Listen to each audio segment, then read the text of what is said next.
Hello. അപ്പോഴേ ഇന്നത്തെ ദിവസം പോയി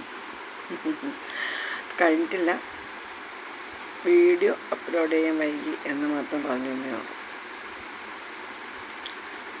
കാര്യകാരണങ്ങളൊന്നും പറയുന്നില്ല. നമ്മുടെ ജീവിതത്തിൽ പല പല കാര്യങ്ങളും നടക്കും, സംഭവിക്കും. അപ്രതീക്ഷിതമായിട്ട് പലതും സംഭവിക്കും. അത് ചിലപ്പോൾ നമ്മുടെ മനസ്സിനേക്കുന്ന വലിയൊരു തിരിച്ചടിയായിരിക്കും, ജീവിതത്തിനുള്ള ഒരു തിരിച്ചടിയായിരിക്കും. അങ്ങനെയൊക്കെ നമുക്ക് സമാധാനിച്ച് മുന്നോട്ട് പോകാം. എന്താ ഞാൻ ഇങ്ങനെ പറയുന്നത് എന്ന് നിങ്ങൾ വിചാരിക്കും അല്ലേ? അപ്പോൾ നമ്മൾ ചാനലിലേക്ക് വന്നിട്ട് കാര്യം പറയാം അല്ലേ?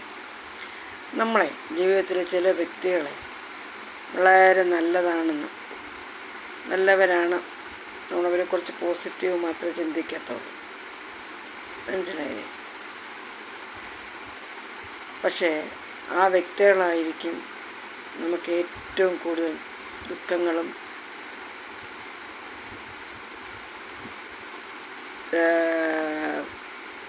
പ്രയാസങ്ങളും തരുന്നത്. ജീവിതത്തിൽ ഒരിക്കലും മറക്കാൻ പറ്റാത്ത അനുഭവങ്ങൾ തരുന്നത് അങ്ങനെയുള്ള വ്യക്തികളായിരിക്കും. കാഴ്ചയിൽ അയ്യോ പാവം, പക്ഷെ പ്രവൃത്തിയിൽ ഇത്രത്തോളം ദുഷ്ടത വേറെ ആർക്കും കാണത്തില്ല. അങ്ങനെയുള്ള ഒരുപാട് വ്യക്തികളുണ്ട്. നിങ്ങളുടെ ജീവിതത്തിൽ ഇങ്ങനെയുള്ള ആളുകളെ കണ്ടിട്ടുണ്ടാവും എന്ന് ഞാൻ വിചാരിക്കുന്നു. എൻ്റെ ജീവിതത്തിൽ വന്നുപോയവരെല്ലാം അങ്ങനെയാണ്. വന്നു പോയവർ എന്ന് പറയാൻ പറ്റില്ല, ഇപ്പോഴുമുണ്ട്. അയ്യോ പാവം എന്ന് ഞാൻ വിചാരിച്ചവരെല്ലാം എന്നെ പറ്റിക്കാൻ വന്നവരാണ്, എന്നെ ചതിക്കാൻ വന്നവരാണ്, അറിഞ്ഞുകൊണ്ട് ചതിക്കാൻ വന്നവരാണ്.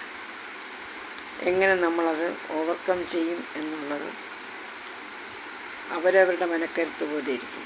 ജീവിതം പഠിപ്പിച്ചെന്ന ഓരോ പാഠങ്ങളാണ്. ഒരു വ്യക്തിയെയും നമ്മളെ കണ്ണുമടച്ച് അങ്ങനെ നല്ലതെന്ന് പറയാൻ പറ്റത്തില്ല.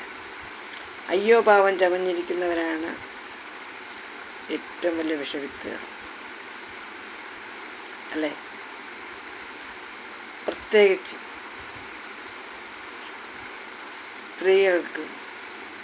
സ്ത്രീകൾ തന്നെയാണ് എപ്പോഴും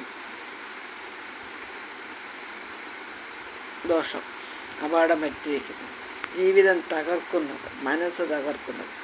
ഒരു കുടുംബം തകർക്കാൻ ഒരു പെണ്ണ് വിചാരിച്ചാൽ മതി. ഒരു കുടുംബം തകർക്കാൻ ഒരു പെണ്ണ് വിചാരിച്ചാൽ മതി, അപ്പാടെ തകടാൻ പറയും. പക്ഷേ അത് നന്നാക്കാൻ അവളെ കൊണ്ട് കഴിയുമോ? തിരിച്ച് കൂട്ടി യോജിപ്പിക്കാൻ അവളെ കൊണ്ട് സാധിക്കുമോ?